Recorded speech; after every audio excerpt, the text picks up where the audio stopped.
ஐயா வணக்கங்க ஐயா. வணக்கம். வணக்கம். எப்படி இருக்கீங்க? நல்லா சிறப்புங்கய்யா. ஐயா ராகு கேது பயிற்சி இந்த வருஷம் இறுதியில வருது.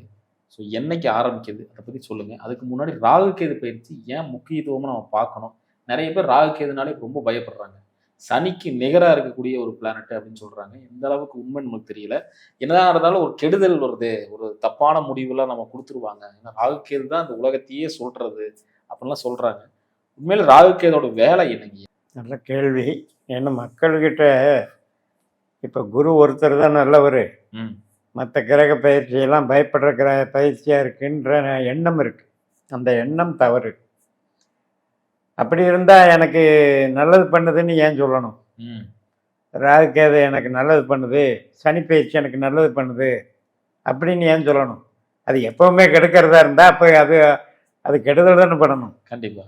அப்போ என்ன அர்த்தம்னா, உலகத்தில் பிரபஞ்சத்தில் நன்மை தீமை சுபர் அசுபர் அப்படின்னு கிரகங்களை பிரிக்கும்போது ம். ஒளி கிரகங்கள் சுபரா பண்ணணும். ஒளி சூரியனை சார்ந்து இருக்கக்கூடிய ஒளி கிரகங்கள் சுபத்துவம். ம்.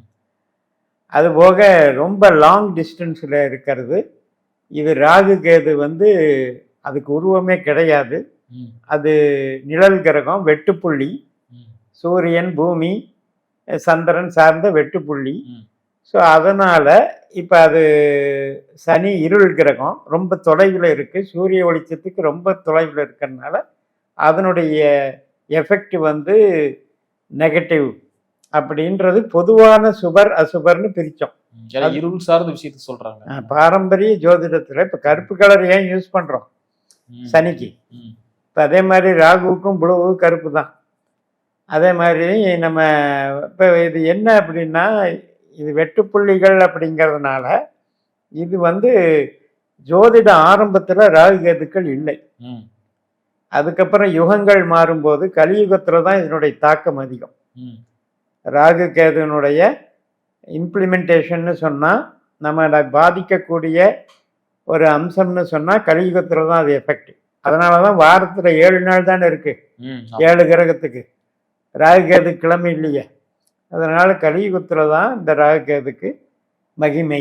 ம். அப்போ பொதுவாக எடுத்துக்கிட்டிங்கன்னா குணாதிசய ரீதியில் அவர் கெட்டவர் தான்.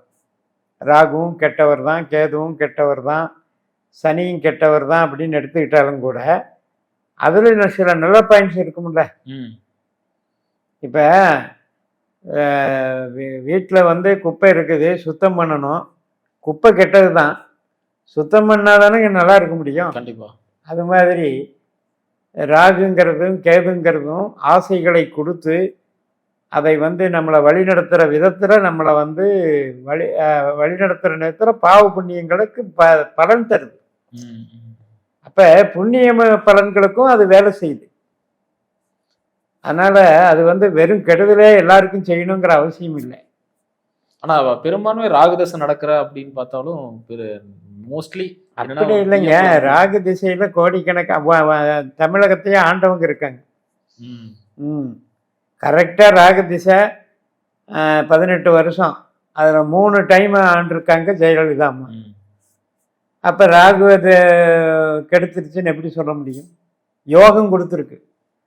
அதனால் யோககாரகன், போககாரகன் அப்படிங்கிற நிறைய ஐட்டம்ஸ் இருக்குது. இதில் காரகங்கள் எடுக்கும்போது நிறைய இருக்குது.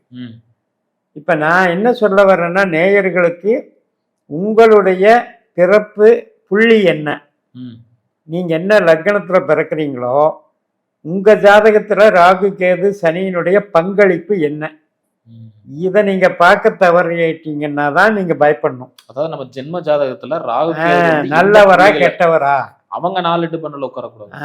இப்போ உதாரணத்துக்கு மேஷ லக்னத்துக்கு சனி கெட்டவர், அதே ராகு அப்படிங்கிறவர் நல்லவர். இப்படி 12 லக்னங்களுக்கும் அந்த நட்சத்திர பொசிஷன் ரீதியாக நல்லது கெட்டது பாவ ரீதியாக பிரிக்கணும். அப்படி பிரித்து நம்ம பிறக்கும்போது அவங்க எந்த ஸ்தானத்தில் எந்த ஸ்ட்ரென்த்தில் வலிமையோடு உட்கார்ந்துருக்காங்களான்னு பார்த்து தான் கெடுதலை செய்கிறாங்கன்னா பயப்படணும். நல்லது செய்கிறாங்கன்னா நம்ம தாராளமாக அவங்கள வழிபட்டு இயக்கலாம். இப்போ நாம் ஏன் நிறைய பதிவுகளில் சனிக்கெல்லாம் வழிபட சொல்கிறோம்? கெட்டதை குறைக்கிறதுக்காக நான் என்றைக்குமே வழிபட்டு சொல்லவே மாட்டேன். இப்போ உங்களுக்கு ஒரு கிரகம் சனி கிரகம் கெட்ட கிரகமாக இருக்குதுன்னா திருநள்ளாறு போக சொல்லவே மாட்டேன். காரணம் என்ன? அதனுடைய எனர்ஜியே நெகட்டிவ், உங்களுக்கு அது செட் ஆகாது. அப்போ உங்களுக்கு பாசிட்டிவாக அதே சனி வந்தாருன்னா போங்க, யோகத்தை அள்ளி தருவார். அது மாதிரி தான் ராகுவுக்கு காலகஸ்தியை தாராளமாக எடுத்துக்கலாம். அதனால் இப்போ நேயர்கள், இப்போ நம்ம இந்த விஷயத்தில் என்ன செய்யணும்னா, குருவே கெட்டவராக ஒரு சில ஜாதகங்கள் இருக்கும். அப்போ நாம் குரு பயிற்சி வந்து சந்தோஷத்தை கொடுக்கணும் மட்டும் மொட்டையாக நினைக்கக்கூடாது. அதனால் இதை வந்து ராகு கேது பயிற்சி அவசியமானது. 18 மாதம் இருக்க போகுது ஒரு ராசியில், 1.5 வருஷம். ஆமாம். இதில் வந்து பெயர்ச்சி பலன் சொல்கிற முறையில் வந்து அந்த பெயர்ச்சி நாள்கள் வந்து வேறுபடுவதற்கு காரணம் வந்து 2 விதமாக பார்க்குறாங்க, ட்ரூ நோடு மீன் நோடுன்னு. அதனால் ட்ரூ நோடு எடுக்கிறது தான் நம்மளுடைய பாஸ்கர் அஸ்ட்ராலஜி சிஸ்டம்.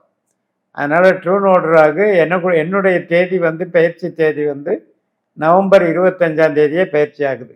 நவம்பர் 25 கும்பத்தில் இருக்கிற ராகு மகரத்துக்கு போகிறார். அவிட்ட நட்சத்திரம் 3ஆம் பாதத்திலிருந்து 2ஆம் பாதத்துக்கு போகிறார். இப்போ நம்ம ஒவ்வொரு ராசிக்கான பலன்கள் என்னன்னு பார்த்துடலாம் ஐயா. இப்போ நம்ம முதல் ராசியாக பார்க்கக்கூடியது மேச ராசி. மேச ராசிக்கு 10ஆம் இடம் சொல்லக்கூடிய கர்மஸ்தானம், தொழில் ஸ்தானம். ஸோ அந்த இடத்துல வந்து இப்போ நம்ம 5-11 அப்படியே 4-10 மாறுது. சிறப்பு. 5இல் கேது 11இல் ராகு, இப்போ 4இல் கேது 10இல் ராகு. சிறப்பு. சரி, இந்த பலன்கள் எப்படி இருக்கும்? புறம் சார்ந்த நன்மைகளை அழகாக கொடுக்கும். 4ஆம் இடம் என்பது வீடு மனை, விவசாயம், உற்பத்தி சார்ந்த தொழில்கள். வேலை பார்க்குறீங்கன்னா உங்களுக்கு அதில் வந்து ஒரு மேனேஜ்மெண்ட் உண்டான பங்களிப்பு, இந்த மாதிரி ஒரு செயல்பாடுகளுக்கு அற்புதமாக வேலை செய்யும் 4ஆம் இடம் 10ஆம் இடம். இப்போ நாம் 2ஐயுமே கணக்கு பண்ணி தான் பலன் சொல்லணும். இப்போ ராகு மட்டும் திசைகளையும் பார்த்துக்கணும். இப்போ நான் சொல்கிறது, கோச்சார பலன்கள் பார்க்குறவங்க எல்லாத்தையும் போட்டு தலைமையில் கொட்டிக்கூடாது. குரு பயிற்சி அதை பண்ணும், சனி பயிற்சி இதை பண்ணும், ராகு கேது இதை பண்ணும், மாசக்கோள்கள் இதை பண்ணும், இப்படியே போனீங்கன்னா ஜோதிடத்தில் ரிசல்ட்டே எடுக்க முடியாது. உங்கள் ஜாதகப்படி உங்களுக்கு என்ன திசை, புத்தி, அந்தரம், இந்த 3 பாருங்க. இந்த 3ல் ராகுவோ கேதுவோ இருந்தால் மட்டும் உங்களுக்கு இது அப்ளிகபிள். அப்படி இல்லாத மேச லக்னக்காரர்கள் இதை பற்றி கவலைப்பட வேண்டாம். சிறப்பு. அவ்வளோதான் விஷயம். உங்களுக்கு திசை புத்தி அந்தரத்தில் கோச்சார வலிமையை பார்ப்பதற்குத்தான் முன்னோர்கள் சொல்லி கொடுத்துருக்காங்க. அப்போ இந்த மேசராசி நேயர்களுக்கு உறவு சார்ந்த விஷயத்தில் எப்படிங்க? தாய், மனை, பூமி, வீடு, வாகனம், தன் சுகம், சொந்த பந்தம் அப்படிங்கிறதெல்லாம் 4ஆம் இடம். அங்கே போய் கேது உட்கார்றார். கேது வந்து துண்டிக்கக்கூடியவர். அதனால் கேதுவனுடைய பொசிஷன் வந்து தடுக்கிறதுன்னு பேர், அதாவது வளர விடாமல் செய்கிறதுன்னு பேர். அப்போ உறவுகளில் பார்த்தீங்கன்னா குழப்பங்களையும் உண்டு பண்ணி ஒரு மாதிரி ஃப்ரஸ்ட்ரேஷன்னு சொல்கிறோம் இல்லையா, அவநம்பிக்கை, அதை ஏற்படுத்தக்கூடிய அமைப்பு கேதுக்கு உண்டு. இப்போ உறவுகள்ங்கிற கேள்விக்கு இப்போ இந்த மாதிரி டைமில் ராகு திசை நடக்குதுன்னு வைங்க, பாதிக்காது. யாருக்கெல்லாம் கேதுவோ திசையோ புத்தியோ அந்தரமோ நடக்கிறவங்களுக்கு தான் இப்போ நான் சொல்கிற பலனை எடுத்துக்கணும். இப்போ உங்களுக்கு ராகு திசா புத்தி அந்தரம் நடக்குதுன்னா உறவுகளுக்கு வந்து சாதகம்னு எடுத்துக்கோங்க. காரணம் என்ன அப்படின்னா 4ஆம் இடத்திற்கு 7ஆம் இடம் ராகு இருக்காரு. இப்போ இந்த ராகு வந்து உண்மையிலேயே பார்த்தீங்கன்னா மேஷத்துக்கு அவருடைய நட்சத்திரம் 3, 7, 11 தான் இருக்கு. 3, 7, 11 என்பது கணவன் மனைவி உறவு, சகோதர பந்த உறவு, நண்பர்கள் உறவு, இதெல்லாம் எடுத்துக்கலாம். இப்போ ராகு என்ன பண்ணுறாருன்னா இந்த இந்த எனர்ஜியிலிருந்து நெகட்டிவாக போகிறார். ராகுனுடைய பொட்டன்ஷியல் சொந்த வீடு, ஹெட் குவார்டர்ஸ் கும்பம், அங்கே தானே சதயம் இருக்கு, அங்கிருந்து ரிவர்ஸ் தான் போகிறாரு. அதனால கும்பத்தின் பலனை கெடுப்பார். அப்போ கும்பத்தின் பலன் என்ன அப்படின்னா உறவு சார்ந்த விஷயம், சந்தோஷம், நட்பு, இந்த மாதிரி அகம் சார்ந்த விஷயத்துக்கு மைனஸ் பண்ணுவார். அதே வந்து புறம் சார்ந்த விஷயத்துக்கு இந்த 4, 10ங்கிறது வந்து உற்பத்தி சார்ந்த தொழில்களுக்கு வளர்ச்சி பண்ணும். அப்போ இவங்க சொந்த தொழில், சுய தொழில் ஆரம்பிக்கலாம். ராகு திசை நடக்கிறவங்களாம் ஆரம்பிக்கலாம். இப்போ அதில் வந்து 3 நட்சத்திரத்தின் வழியாக பயணிக்கிறாரு. அதில் வந்து முதல்ல செவ்வாய் நட்சத்திரம், ஒரு 3.5 மாதம் அங்கே இருப்பார். அவிட்டம். ஆமாம். அதுக்கப்புறம் ஒரு 10 மாதம்னு வைங்க, இது சந்திரன் நட்சத்திரத்தில் போவார். ம். அதுக்கப்புறம் சூரியன் நட்சத்திரத்தில் ஒரு 5 மாதம் போகிறார். இப்படி 18 மாதமாக பிரிச்சுக்கோங்க. ம். ம். இப்படி பிரித்து தான் நீங்கள் அதை பலன் பார்க்கணும். உங்கள் ஜாதகத்தில் ராகு எப்பேற்பட்டவர்? ம். இப்போ கணக்காரர்களுக்கு உங்களுக்கு 8-12 ராகு இருந்தால், அப்படி திசை புத்தி நடந்தால், கோச்சாரத்தில் 10ல் இருந்தால் தொழிலுக்கு நல்லா இருக்கும். ம். ஆனால் உறவுகளுக்கு நல்லா இருக்கு, அது ஆரோக்கியத்துக்கு நல்லா இருக்காது. இப்ப 4ஆம் இடத்துல கேது இருக்காருங்க ஐயா. அப்ப கேது இருக்கிறனால தாயாருக்கு தான் உடல்நிலை பிரச்சனை வரும். கேது திசை புத்தி நடக்கிறவங்களுக்கு நல்லா இல்லைன்னு சொல்றேன். ஓகே. அப்படி வரும்போது தாயாருக்கு பிரச்சனை வருமா? வரும். சொத்து இந்த டாக்குமெண்ட் பிரச்சனைகள் ஏதாவது இருக்குமா? டாக்குமெண்ட்டுங்கிறது 9ஆம் இடம் பூர்வீகம், ம். 3ஆம் இடம் டாக்குமெண்ட்டு. ம். அந்த பாவத்தை பார்த்து தான் நம்ம பலன் எடுக்கணும். ம். இப்போ 4ஆம் இடம் அப்படிங்கிறது நீங்க சொல்றது பர்ச்சேஸ் பண்றதுக்கு ஓகே. ம். வாகனம் வாங்குறீங்க, இடம் வாங்குறீங்க, வீடு வாங்குறீங்க, அது ஓகே. இப்போ டாக்குமெண்ட் அப்படின்னா அவங்க ஜாதகத்துல 4ஆம் இடத்துக்குன்னு ஒரு கிரகம் இருக்குமில்ல, அது 11ஆம் இடத்துக்கோ 3ஆம் இடத்துக்கோ சம்பந்தப்பட்டவர்களுக்கு தான் அந்த வில்லங்க வருது. ம். டாக்குமெண்ட்ஸ்ல வில்லங்க வர்றதுக்கு யாருன்னா 4 கெட்டு போகணும். ம். எல்லாருக்குமே அப்படி நாம் எடுக்க வேண்டாம். 4ல் கேது இருக்கு அப்படின்னா என்ன பண்ணணும்னா, அதான் புறம் சார்ந்த விஷயத்துக்கு நன்மை. உறவை கெடுக்குங்க, சொத்தை கொடுக்குங்க, அப்படி வச்சுக்கோங்க சிறப்பு. சுருக்கமா. அதே மாதிரி இப்ப தொழில் பண்ணிட்டு இருக்காங்க அப்படின்னா ஒரு அமௌண்ட் இன்வெஸ்ட்மெண்ட் பண்ணலாம் பண்ணலாம் இல்லைங்களா? அதே பிரான்சஸ் எக்ஸ்டெண்ட் பண்ணலாம். மேஷத்துக்கு, 2ஆம் இடத்துக்கு, ம். ரிஷபத்துக்கு ம். இது திரிகோணத்துல இருக்கிறாங்க. ம். 6ஆம் இடத்துக்கு 5ஆம் வீட்டுல இருக்கு. அப்படி எல்லாம் எடுக்கும்போது இது நன்மையை செய்யும். 10லேயே உட்கார்ந்து இருக்கு. ம். அப்ப அதனுடைய பவர் நல்லா இருக்கும். அதை விட நான் என்ன சொல்றேன்னா, நீங்க சொன்ன மாதிரி கமிஷன் வகை, டாக்குமெண்ட் வகை, வாய்ப்பேசி இது பண்றது, ம். மார்க்கெட்டிங் பண்றது, கன்சல்டிங் பண்றது, இப்படி இருக்கவங்களுக்கு அள்ளி கொடுத்துரும். ஓ. ஏன் அப்படின்னு சொன்னா, 3ஆம் இடத்துல தான் ராகு நட்சத்திரம் இருக்கு. ம். 7ஆம் இடம் உங்களுக்கு சுவாதி, 11ஆம் இடத்துல சதயம். 3, 7, 11ங்கிறது உங்களுக்கு ஸ்மார்ட் ஒர்க். ம். அதன் மூலமாக நீங்க புகழடைவீர்கள். ரெண்டு பேர்த்த லிங்க் பண்ணி விட்டு போயிட்டே அதுதான் சுருக்கம். ஓ. அப்ப இப்படி எவ்வளவு டெப்தா போய் பார்க்கறத விட்டுட்டு நம்ம என்ன சொல்றோம், ராகு கெடுத்துருவான், ராகு பயிற்சியானா வந்துடும், 10ல் இருந்தா கெடுத்து போடுன்னு நினைக்கிறதே தவறு. தொழில முடிச்சிரும் சொல்லுவாங்க. உறவை தான் கெடுக்கும். அதுல வேணா ஜாக்கிரதையா இருக்கும்.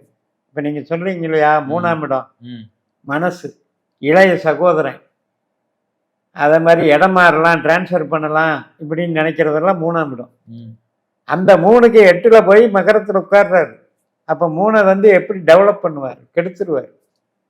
அதனால அகம் சார்ந்த விஷயத்துக்கு, இது மாதிரி விஷயத்துக்கு பிரச்சனை. எப்பவுமே நம்ம பாஸ்கர் அஸ்ட்ராலஜியில என்ன கேள்வியோ அந்த கேள்விக்குரிய பாவத்தை எடுத்துத்தான் பலன் அறிய வேண்டுமோ ஒழிய மொத்தமா ராகு நல்லது ராகு கெட்டதுன்னு எடுக்கவே கூடாது. சிறப்புங்கய்யா. அப்ப மேசராசினியர்கள் எந்த விஷயத்துல ரொம்ப கவனமா இருக்கும்? உறவுகள்ல கவனமா இருங்க.